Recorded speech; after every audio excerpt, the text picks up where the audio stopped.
Drejtori i përgjithshëm i prokurorisë së posaçme kundër krimit të organizuar dhe korrupsionit, Altin Dumani, zhvilloi këtë të mërkur një konferencë të përbashkët për shtyp me kryeprokurorin e Barit, Roberto Rossi, drejtorin e antimafias italiane, Michele Carbone, dhe përfaqësuesin e Eurojust për Italinë, Gianluca Forlani. Përgjatë fjalës së tij, Dumani ka dhënë detaje në lidhje me operacionin e përbashkët me antimafian italiane dhe prokurorinë e Barit.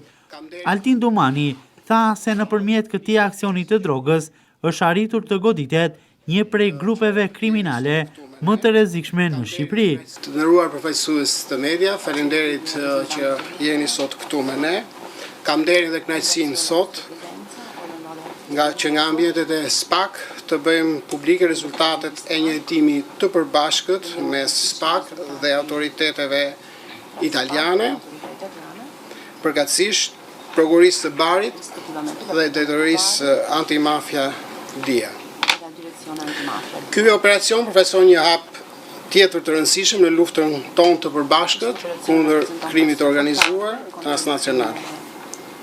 Kam kënaqësinë të nënvizoj sot se është arritur të jepet një goditje e rëndësishme një prej grupeve kriminale më të fuqishme në Shqipëri, për të cilin ka dyshime të forta se ishte i përfshirë në trafikun ndërkombëtar të drogave të fortave dhe në pastrimin e parave. Ky operacion i mbështetur nga hetime të thelluara dhe nga një shkëmbim efektiv informacioni ndërinstitucional është një dëshmi e qartë e asaj që mund të arrihet kur institucionet e drejtësisë dhe strukturat e zbatimit të ligjit bashkëpunojnë me besim të ndërsjellët, profesionalizëm dhe përkushtim.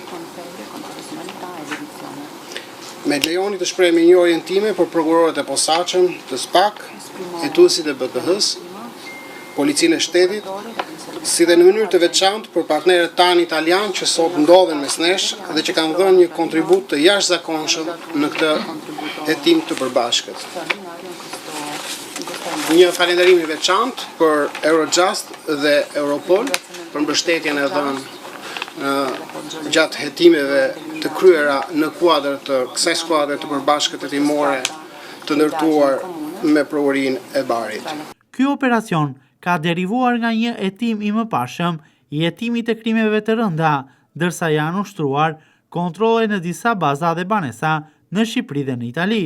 Në total, janë 52 urdhër arreste mes Shqipërisë dhe Italisë, si dhe është ekzekutuar urdhri i sekuestrimit të pasurive për disa miliona euro në Itali dhe në Shqipëri në pronësi të anëtarëve të përfshirë në grupin kriminal.